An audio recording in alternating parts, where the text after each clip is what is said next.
Ukraine recognizes civilian gun rights as Russia invades, and an update on state preemption laws. That and more on this episode of the Weekly Reload podcast. I made the devil run. I gave him poison just for fun. I had one friend. All right, ladies and gentlemen, welcome to another episode of the Weekly Reload podcast. I'm your host, Stephen Gutowski. I'm also the founder of thereload.com, where you can pick up a membership today if you want to get this podcast a day early or have the opportunity to appear on the show yourself. We're always looking for members to come on and do another member segment, one of my favorite parts of this podcast. And you'll also get access to dozens of exclusive pieces of reporting and analysis on firearms from a sober, serious perspective, something that's sorely lacking, I think, out there in our modern media landscape, oftentimes on no matter which side of the aisle you're looking at. But this week, we are going to be speaking with Anthony Constantini, who actually we just published an analysis piece from on thereload.com. So, Anthony, why don't you give us a little bit of background about yourself? Hey, thanks for having me. I'm currently working on a PhD in Vienna, Austria on early American populism and the democratic spread under Andrew Jackson. Previously, before that, I spent some time in Russia where I got a master's in arms control and strategic studies, specifically in St. Petersburg State. And then I lived in some other cities there, and in a former life, I worked for some Republican political institutions in Washington. And even before that, I was sadly born in New Jersey and raised in Pennsylvania, which is, the better of the two in my book. Yes, well, I'm from near Philadelphia, so we're likewise probably not far from each other there. But, that master's degree you got, we're going to put a little bit of that to work today. Your piece at The Reload was specifically about the conflict between Russia and Ukraine. Russia has invaded Ukraine. As of today, we're filming this on Thursday, so things are moving very quickly. They've invaded the entire country, had airstrikes across many cities in Ukraine, and are pushing in ground troops to try and occupy the entire country. It seems to cut off the government, and it's a terrible situation. It's fast moving. We don't know exactly what it's going to look like, tonight, let alone when this podcast comes out on Sunday for members and then Monday for everyone else. But there have been a few developments that are relevant to what we discuss at The Reload, which is, firearms policy.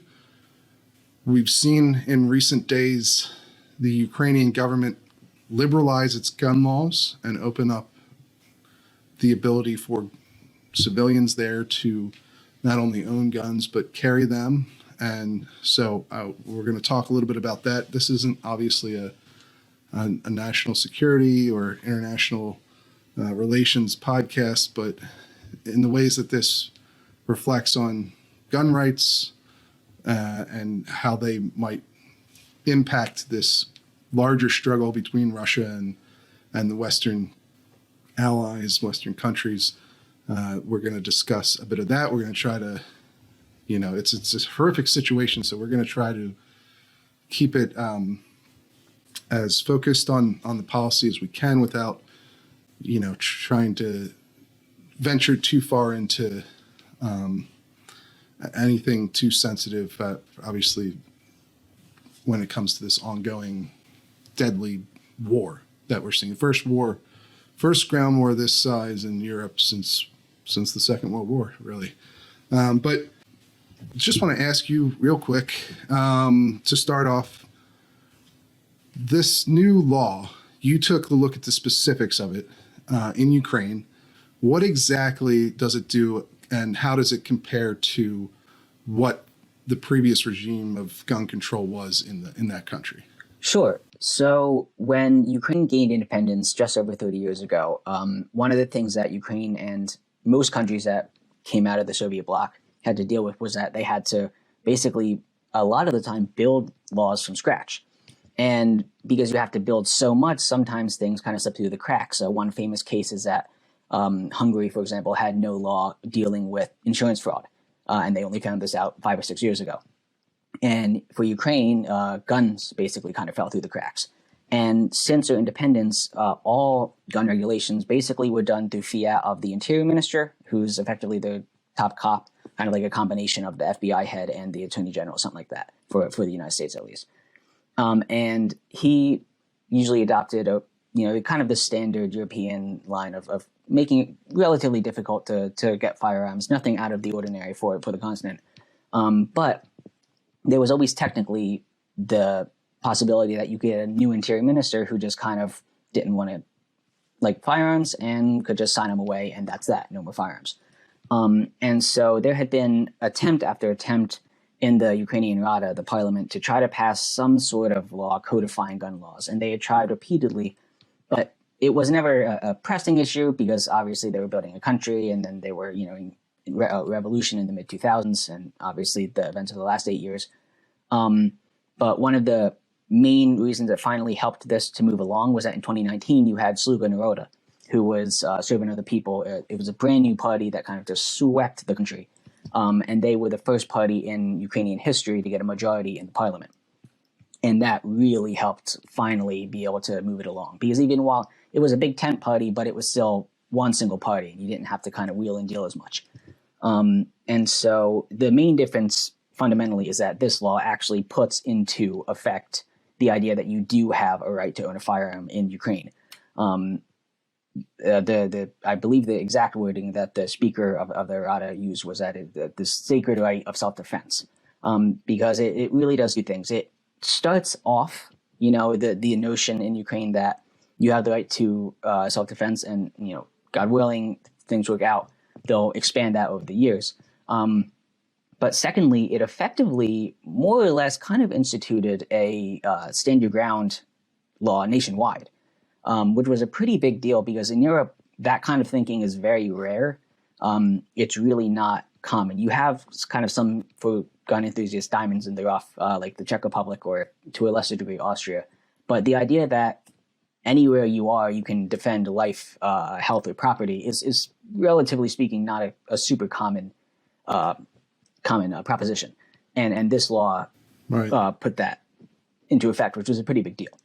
Yeah, and I mean, obviously, actually, we still have debates over that very concept here in the United States, even though we have some of the strongest gun rights protections in the world, and stand your ground concept of self-defense is really very prevalent here in the United States. Not every state has it, but most of them do. You still see gun control groups, even the biggest ones, Everytown and Giffords.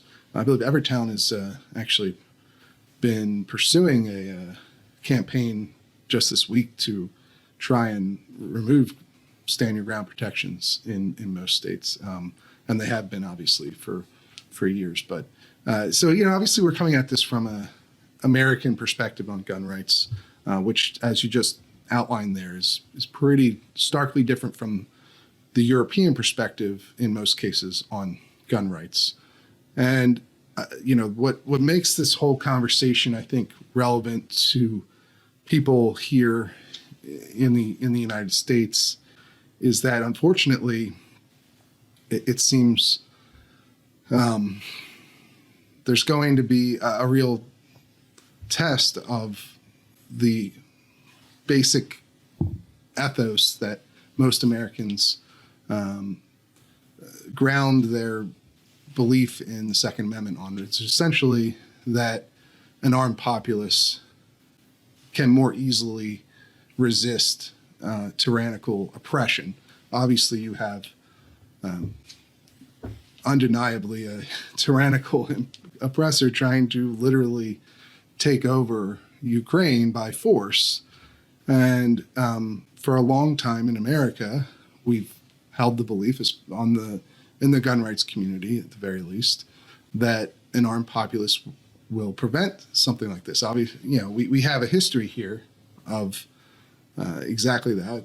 It's baked into our founding as a country, but you don't see this attitude much in Europe anymore. And so that's what makes Ukraine's shift on this issue interesting, right? Yeah, because generally speaking, I mean, from a gun rights perspective, Western Europe is kind of hopeless. I don't know I think the Russians would have to be kind of knocking on the Eiffel Tower for them to maybe change the kind of structures that they have. And to a degree, if you're looking at this from an American perspective, it's not going to seem like it's overly exciting. For example, pistols are still only restricted to athletes. It's really hard to, if you want to say a revolver, you have to be in some sort of dangerous profession, so a judge or a journalist. But for one, in defense, is that Ukraine hopefully one day will be in the EU. That's been their goal. That's what they've always wanted. And the EU is surprisingly pretty loose on gun laws. But one of the things it mandates is if you want to buy a semi-automatic, you have to get a license for it, and automatics are banned. And they try to gently nudge member countries to require licenses for everything. And all countries, aside from Austria, do require licenses for everything. Austria, you can buy bolt actions and revolvers without a license, but they're alone in that. But some countries have kind of found creative ways of not getting around this, but kind of embracing it. Like, for example, the Czech Republic makes it incredibly easy to get licenses. It's kind of just like a driver's license. And they basically staple a concealed carry permit to your license. So, out of all of the people who have firearms in the Czech Republic, 2/3 concealed carry. And you don't even have to be a citizen of the Czech Republic. You can be a citizen of a NATO member state and get the right to concealed carry there. So there are certainly some places in Europe that have kind of embraced right to bear arms to the degree that they can. But from your piece, it seems like the conclusion that I got from it, at the very least, is that if Ukraine is successful in thwarting this invasion, especially through the help of civilian resistance, armed resistance to Russian military operations, that could inspire other European nations, especially those with borders to Russia, to adopt similar policies on civilian gun ownership. Is that the basic idea that you're mentioning here? Yeah, because Russia is, sticking with Ukraine here, Russia is looking at a country that has had 3 revolutionary events over the last 30 years. All of them, whenever they had a leader who was kind of going off the constitutional path or getting too dictatorial, they overthrew. And there were times, most famously Maidan 8 years ago, when firearms came into that equation. And Russia knows if they do attempt to, subdue this country, that they're going to have to deal with a population that is very used to using firearms and to defend themselves and to overthrow oppressors. Which kind of, you could almost see a hint of that even today. When the Kremlin's spokesperson said one of their, conditions of Ukraine's surrender would be that Ukraine de-weaponize. And while you could take that as no military, it's also patently obvious that they would de-arm the civilian population. Because while Putin's, strength isn't as weak as we would like to think it is, it's not overwhelming. The Russian economy is going to be in tatters. If they then also have to deal with their soldiers kind of coming back wounded or worse from a really heavily armed insurgency, people aren't going to like that. That's what helped to end the Soviet Union in Afghanistan, was an armed insurgency. And the Russians are very aware of that. And so that's going to be one of the things they will try to kind of renege on, is to take back the guns. And so you do see countries which are usually lauded by the American right wing, like Poland or Hungary, which are extremely restrictive when it comes to firearms. It's very difficult to get a permit. If you go into a police station there and say, hey, I would like a permit for self-defense, you're kind of going to laugh you out of it. You might see them kind of looking over the border and saying like, oh, hey, again, if an insurgency is successful, we'll see. And you almost certainly would see some sort of shift there. It would be hard. They'd be hard pressed to avoid that. Right. And I will say that clearly thus far, you've seen a lot of Ukrainians who are willing to fight, including civilians. We've had reporting from multiple outlets talking to people in Ukraine, New York Times, Newsy, several local outlets there spoke to people who are really training for exactly this scenario that's unfolded. And, here's a quote from, this is a clinical research doctor who was talking to the New York Times. Name's Marta Yuskiv. I apologize for the pronunciation, but they said, quote, "We have a strong army, but not strong enough to defend against Russia. If we are occupied, and I hope that doesn't happen, we will become the national resistance." And then another person they spoke with, the Times, 56-year-old advertising executive, Ihor Gribanovsko. I, again, apologize for the pronunciation, but he said, the more coffins we send back, the more Russian people will start thinking twice. So it seems that there are certainly people who, in Ukraine itself, who understand exactly what you're talking about here and agree with the basic concept of armed resistance to this invasion. I believe the Ukrainians are trying to recruit several 100,000 volunteers, civilian volunteers, to join what they're calling territorial defense forces, which, and I guess going back to your earlier point, this is not really a new thing in Ukraine. After the revolution in 2014, the fighting that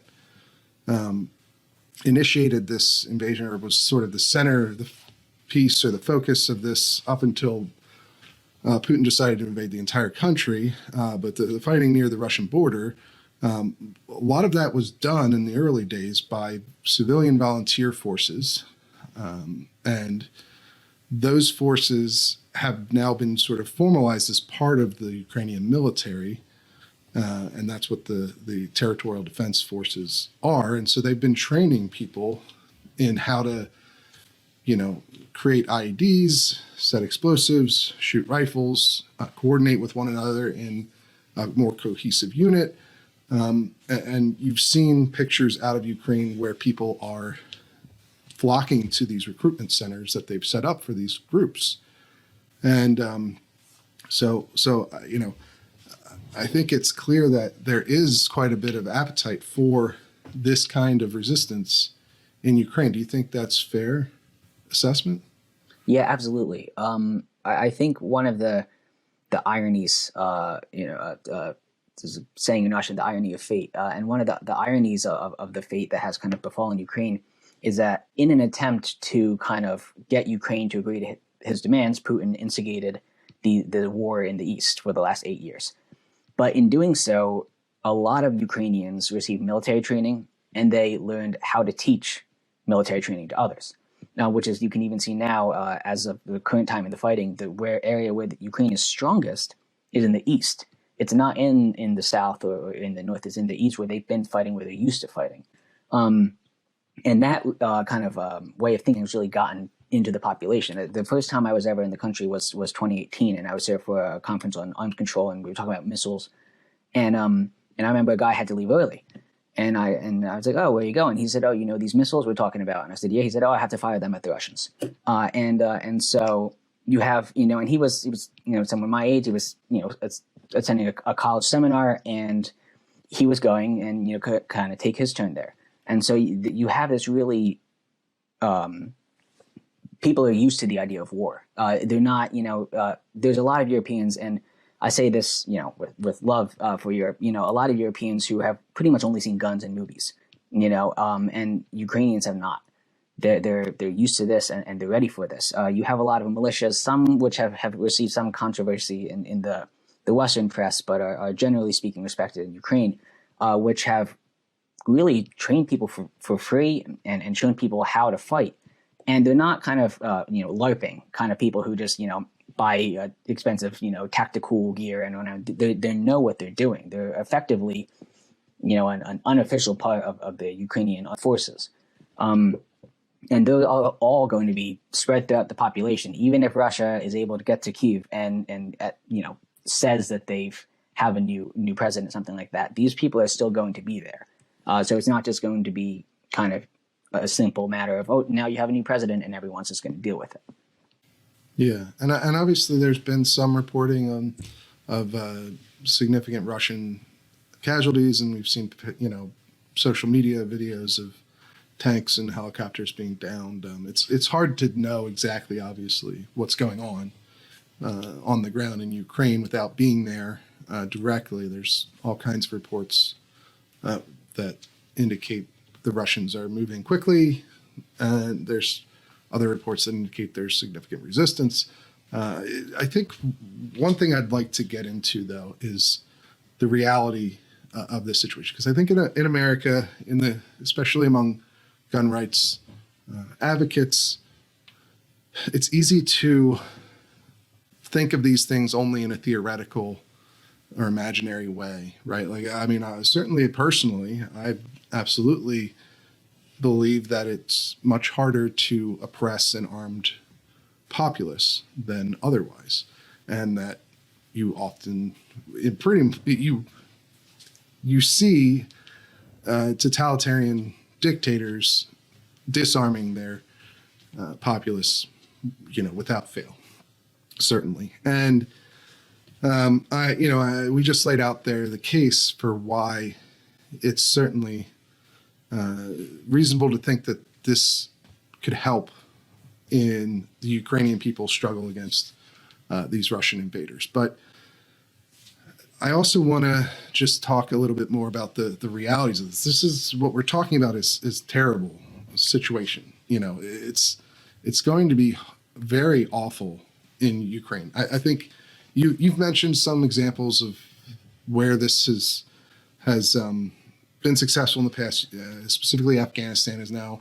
You've seen two major powers lose wars there, not necessarily because they were outgunned by the local population, but they were outlasted. And you've seen this, countless times in history, including, as I alluded to earlier, the American Revolution. Here in the United States, you had also Vietnam, and there's plenty of examples of inferior military forces winning these sorts of wars if their population is willing to resist with violence for an extended period of time.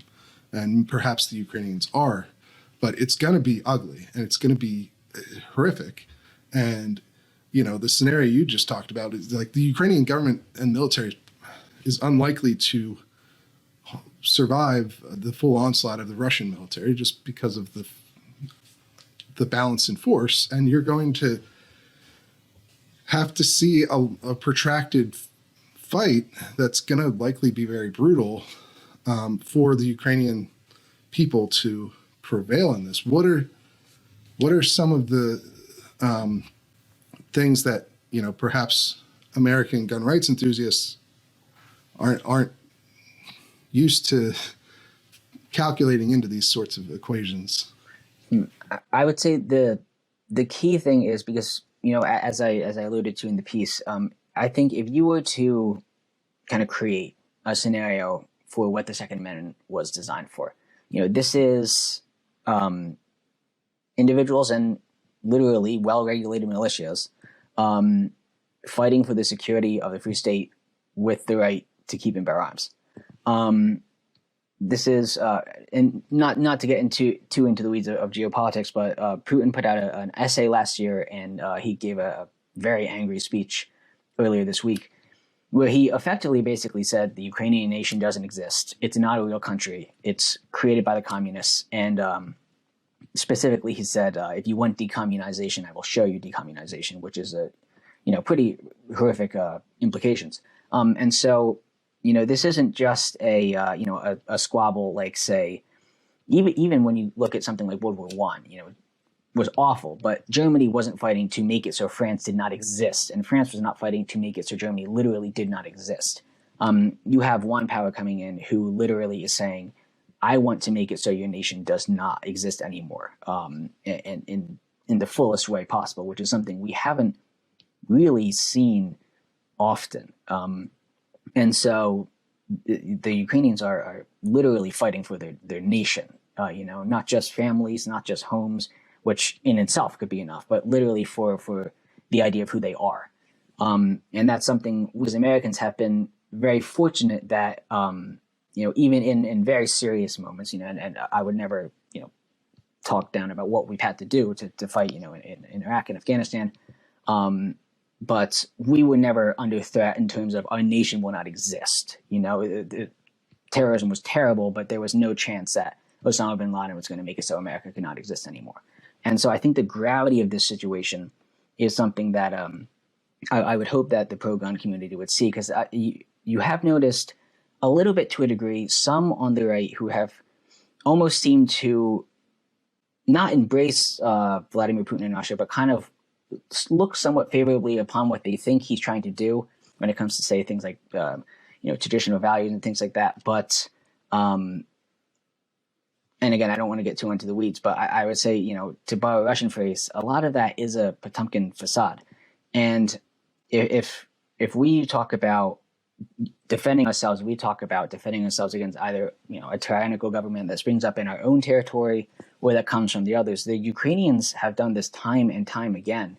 Again, in our lifetime, they've done it 3 times. And so it's a kind of thing that I would hope that the pro-gun community in the United States would really look favorably upon and really, root for. Right. Yeah, that makes a lot of sense to me. My question, though, would be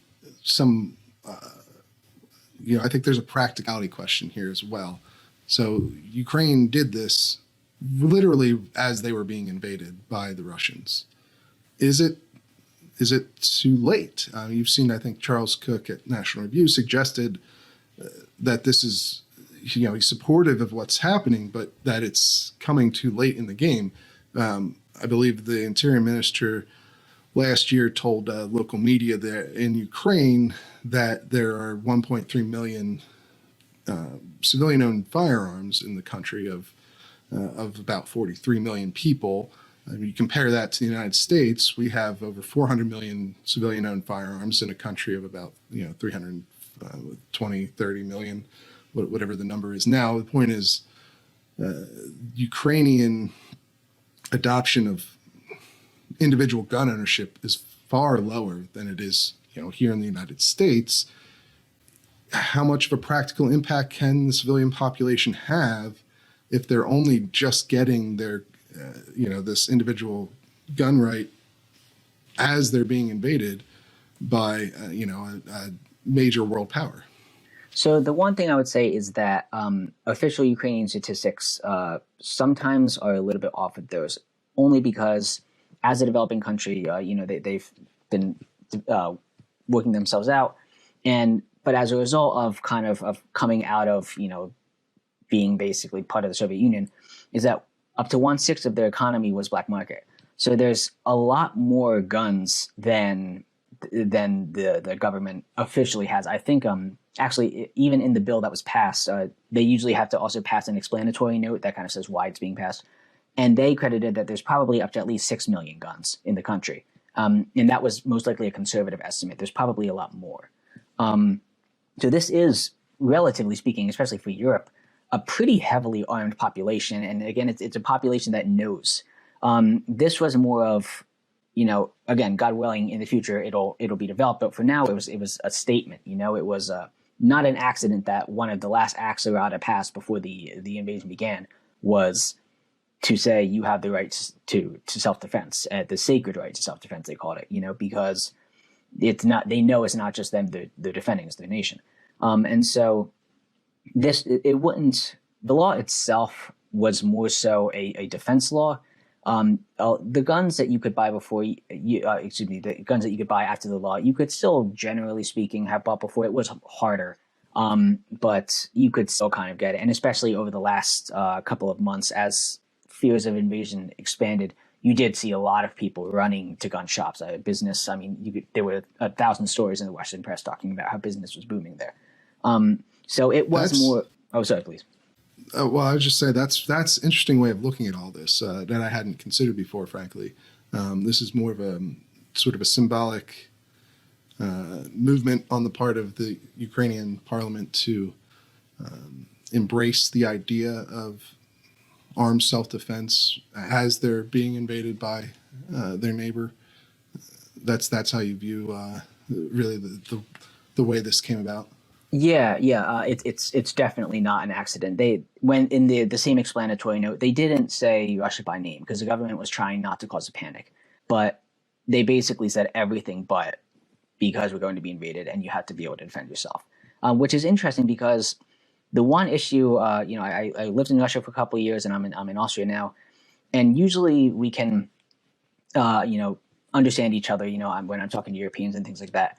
But the two issues that Europeans, no European I've talked to, almost to a T, has ever been able to understand the American view on is the death penalty and firearms. It's this very different mentality of, usually the conversation goes something like, why are you so paranoid? Why do you think something bad is going to happen to you? Why do you feel the need to carry a gun? And you're a part of the gun rights movement. I'm part of it. We're not paranoid, pulling at, every noise. But it's basically this American idea of, be prepared because something bad is going to happen to somebody. And if it's going to happen to me, I'm going to be ready. Versus this European idea, which is really developed in the post-war era, that, nothing really bad is probably going to happen to me. I'm probably going to be fine. So why do I need to take these extra steps? But in places like Ukraine, in places like the Czech Republic, and in the Baltics, which are also relatively for Europe pretty good on guns, they know bad things can happen because bad things have happened to them a lot over the last 70 years. And so they, as a result, don't really have that, like, I don't think I need to worry about it attitude. They have, to a degree, a similar attitude that Americans have of, something bad might happen, and if it does, I'm ready, and if not, great. Interesting. Yeah, that makes sense. I mean, it's impossible to envy the position that the Ukrainian people are in right now, but it's also impossible not to admire their courage, with how some of these people are reacting and what they're telling everyone throughout the world about their desire to defend their homeland and not let themselves be wiped from the face of the earth, essentially. I think it's such a terrible situation. I hate to see anyone have to go through this. I don't think we, obviously, in a theoretical land, you can make all the arguments you want about how an armed populace is resistant to tyranny, and here's another example of it. We don't need another example of it, right? I mean, we've seen it before, and there's no amount of dying in Ukraine by either side that's gonna that's necessary to prove that point, right? And so it's tragic to watch. You can only hope that the best comes for the people of Ukraine, but it's looking at the realities of the situation. I think the best case scenario here, even as we've talked about, is still, even if they win, is still going to likely be a long, drawn out period of bloodshed on their home soil among their countrymen. So it's a horrific, horrible thing to witness. I think for anyone. No, I mean, I would agree with all of that. The only, not to put a positive thing on it, but of all of the people who could be ready for something like this, after everything they've been through, Holodomor, being part of the Soviet Union, trying to be independent in the 1910s, and then again being part of the Soviet Union, all the revolutionary events, it's the Ukrainians. No one should have to be ready for something like this, but I do think that the Ukrainians are. They're some of the most patriotic and proud people I've ever met.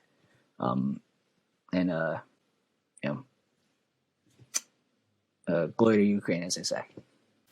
Yeah, and I think you could leave it with this quote from the mayor of Lviv. He said, "What are we supposed to do?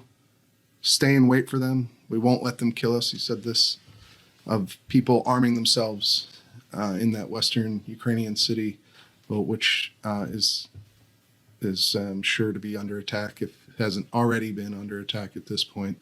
I think I wish the Ukrainian people the most luck. I hope we can support them in every way possible, just on my own personal opinion. But I appreciate you coming on to talk about this very difficult subject. And I hope that we can have you on again, have you write for the site again. I thought you had some really good insights into what's happening there. I mean, obviously, you're also over in Europe as we speak, so you're a little bit closer to the reality on the ground. But I really appreciate you coming on to give your take on what's happening, give us a little more information about this new law and how it's likely to affect the way this all plays out in Ukraine and perhaps further in the rest of Europe as well. So thanks again for coming on. Hey, no, thanks for having me. I appreciate it. All right, I'm here with contributing writer Jake Fogelman to talk a little bit about the latest news outside of the situation in Ukraine. This week, we have a couple stories on preemption, right? State preemption laws that sort of prevent localities from passing gun laws that are stricter than those at this level. But what was the first one? We got with Colorado, right? They just repealed their preemption law, and now we're seeing some movement in that state. That's right. So we saw a little bit of movement earlier when the city of Denver instituted a ghost gun ban. We haven't really seen any major moves in the state just as of yet. As you pointed out, last year they repealed their nearly 2 decades old preemption law, largely because of the city of Boulder. So everyone was wondering when would the city of Boulder take advantage of this law? And it turns out the city council just officially gave the green light to go ahead and start drafting a series of very sweeping gun ordinances, ranging from an assault weapons ban, magazine ban, open carry ban, and severely limiting concealed carry as well. So they're going full speed ahead on taking advantage of the preemption repeal. Interesting, because Boulder was one of the places that was pushing the limits on this before the state law got effectively repealed. They had passed an assault weapons ban, right, and they were going to start, I guess, charging people, rounding them up and arresting them for violating it, right? That's right. Back in 2018, shortly after the Parkland shooting, when gun control advocacy was at its previous peak, Boulder stepped in and did its own ordinance limiting magazine capacity and, as you said, banning assault weapons by make and model. And it was sued under the state's preemption law, and over the course of a couple of years in court battles, it was struck down under that preemption law. But in 2021, the city actually had a mass shooting at a grocery store that spurred new action from the state legislature to get rid of the preemption law. Now here we are. Right. So they're back at the forefront of this fight in Colorado, and they haven't passed these ordinances yet, right? This is what they're considering doing in the upcoming session here. And there's been pushback already on this from some gun rights advocates. Is that correct? That's right. So the Mountain States Legal Foundation was who represented the gun owners in Boulder, the last lawsuit challenging the last assault weapons ban. And they talked to me about these proposals that are currently being drafted by the city of Boulder. And they're already pushing back and saying, the last time that they tried to institute this stuff, it cost the city a couple of years and litigation. And just because that preemption is no longer the law of the land, there are still state and federal considerations. Colorado has a state amendment that guarantees the right to arms. Obviously, the Second Amendment guarantees the right to arms. So you could see, depending on how these ordinances pan out, more legal challenges going forward. Right, certainly. But one place moving in the opposite direction is Utah, right? You wrote a story about this as well. Utah is strengthening their preemption law, is that right? That's right. Yeah, it's kind of an interesting breakdown. 2 states directly next to each other moving in opposite directions. It's kind of indicative of the broader trend that we're seeing in preemption, where you have some states moving to whittle away preemption protections or grant more local control for firearms ordinances. And you see other states strengthening state control. So Utah is one of those states where they just passed a bill. They already had a preemption law, but they essentially did an enhanced preemption law and gave it enforcement teeth. So if any locality within the state does violate the spirit of that preemption law, they can be sued for civil damages, and they can be enjoined by a court order that essentially nullifies any gun control law that they pass. So that's on its way to the governor. I reached out to the governor's office to see if he's going to sign it or veto it. They never got back to me. But it is a Republican governor in the state of Utah, so odds are there's probably a good chance that it does make it into law. And it's just interesting to see the state of preemption fights just between those two states. Yeah, certainly. I mean, that's been one of the common complaints among gun rights activists on state preemption laws. Obviously, this was a movement that was very successful a couple decades back, getting these sorts of laws put in place to prevent. The complaint was always there is a spider web of network of different laws even within a state, and so somebody could get caught up in that without realizing that they'd done anything wrong, and that was the logic behind these. But there was always a complaint that they weren't really enforceable, or at least not easily enforceable. And so you've seen some states try to strengthen the enforcement provisions by letting people sue over this. And then Pennsylvania had done it, and then that got tossed out on a technicality in the way the bill was passed.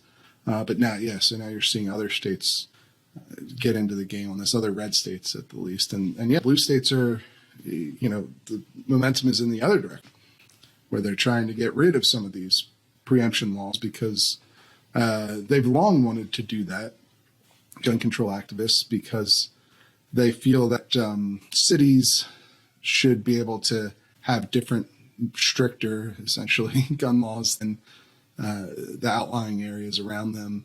And so they've really been passing these laws without, as a way of challenging preemption throughout the country. And they've really been losing most of those cases over the years, including the one in Boulder. So now you're actually seeing them have some success in changing the state laws as opposed to trying to challenge them by just violating them effectively. So there's definitely something that is going to be a major issue, I think, in the gun debate over the next several years here moving forward. And you're probably going to see these diverging trends like you see on, red flag laws or constitutional carry or any number of these other policies that have moved in the opposite directions, whether you're in a red or blue state. So that's definitely something we're going to stay on top of for sure. And you're in Colorado, so you have a front row seat to this big gunfight there. Yeah, I remember very well in this past last year. And to your point about how these pushes to give more local control is really just a shorthand for only stricter control. Colorado statute, where they repealed preemption, specifically says it's called like a Local Control and Firearms Regulation Act or something along those lines. But their definition of local control means you can only enact something that is more stringent than state law. You cannot do anything less stringent than state law. So it's a kind of a play on words and what local control really means. How much local control do you really have if you can't go both ways? But it's kind of the exact opposite of a state preemption law. Sure. Or what they've traditionally been, because traditionally they've been about making it so that localities can't pass gun laws that are stricter than what the state has imposed. And you still see that in the vast majority of the country. You see fights over this constantly in Pennsylvania. But you've also seen, Colorado is not the first state to chip away at these state level protections. We saw this in Virginia, where I am, right, as well. Back in 2020, at the time, the democratically controlled state house and governor signed a law that repealed parts of the preemption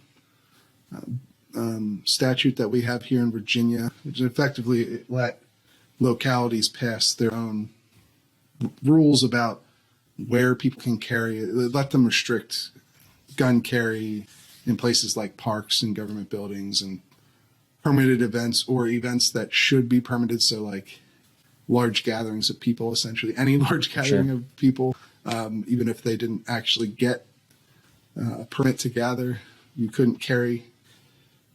So that, and you've seen a number of cities in Virginia adopt these sorts of resolutions, including, Arlington and Alexandria up in Northern Virginia near Washington, D.C., and then Richmond, the capital of Virginia, has done it as well. So it's definitely something that's not reserved to one or two states, and it's very, very likely going to be an ongoing battle throughout the country. Sure. And it's something that is one of the top fights at the state level, I think, moving forward here over the next 5 or 10 years. I think that's exactly right. You're seeing, especially as local leaders become more active in this space, you see it in California, where mayors are starting to kind of get a higher profile by enacting unique gun laws. So if you see that replicated in other states that typically don't allow for as much local control, it's just going to continue to be one of these high-profile fights. And we'll continue to keep you updated on it because, like you said, I think it will be one of the primary things that we start seeing as states diverge on this strategy. Absolutely. And you can stay updated by following us over at thereload.com, by picking up a membership, and you'll get exclusive access to dozens of news pieces and analysis pieces that you can't find anywhere else. And you'll get this podcast a day early, and you'll have the opportunity to appear on the podcast as well. So make sure you check it out. If you enjoyed this episode, please feel free to share it far and wide to anyone else who might enjoy a sober, serious approach to firearms reporting and analysis. We're on YouTube. We're on all your favorite podcasting apps. You can find us there every Monday. And if you're a member, of course, you get it every Sunday, the day before Monday. And so we'll see you guys again real soon for the next episode.